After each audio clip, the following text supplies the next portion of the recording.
Ito po yung pangalawang tulay na kahoy. Aha. Mga matitigas na kahoy yan. Yan po, napakalinaw ng ilog dito. Yan po ang river. Diyan nanggagaling. May libre pong buhangin at graba, bato. Yan po, may mga cottage na oh.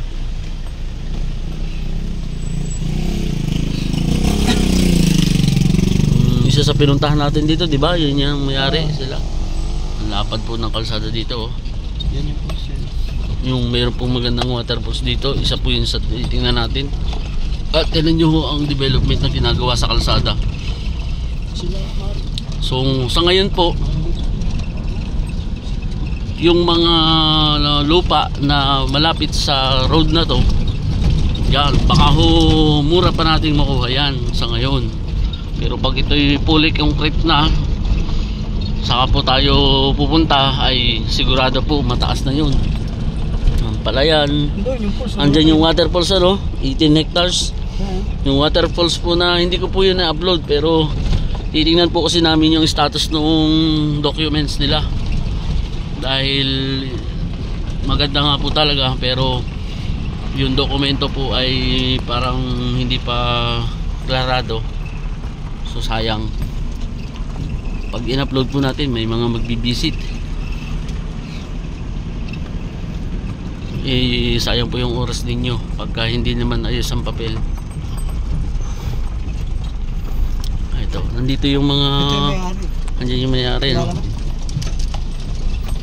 Ito yung laga, anuhan, ayun yung waterfalls oh. Pagapidin Falls. Diyan na, Pagapidin yan. Napakaganda ho yan, kakasunod na waterfalls. Kasi ito yung barracks ng mga nagagawa ng kalsada. Ito po, mga titulado po itong lupang ito.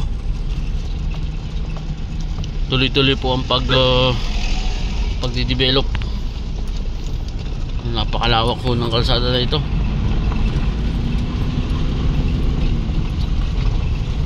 So ngayon po, ang may upload natin mga video, ito yung mga napupuntahan natin. Pati po sa part ng Dinahican, Infanta, marami po tayong nakitang beachfront property for sale. Yun, abangan po natin na marami po doon. Mas mura-mura pa nga po ang mga presyuhan doon kumpara ho dito sa part in general na car.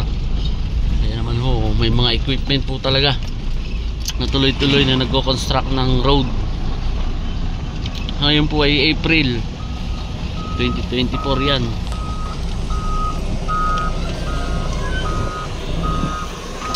Isang potential na lugar ang ating napuntahan.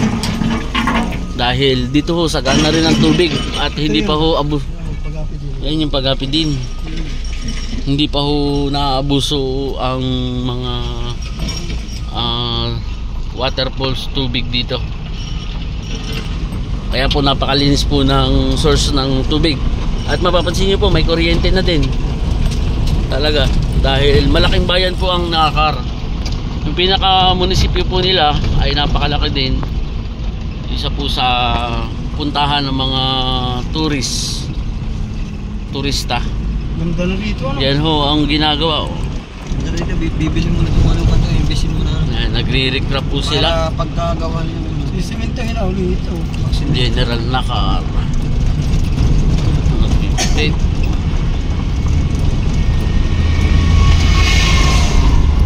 Lapat naman ay. Lapat po ng kalsada na ginagawa.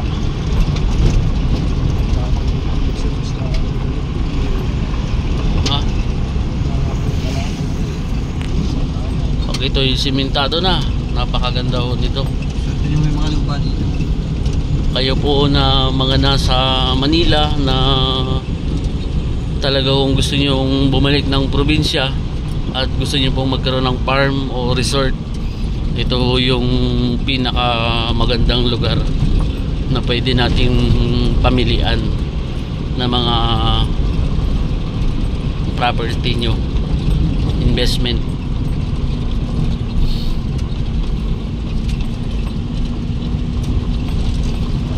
Mahangin po kasi pag nilabas ko.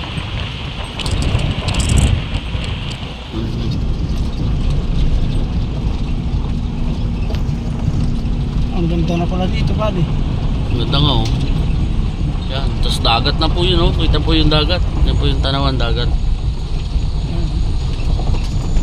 Yun lang po muna uli. Salamat.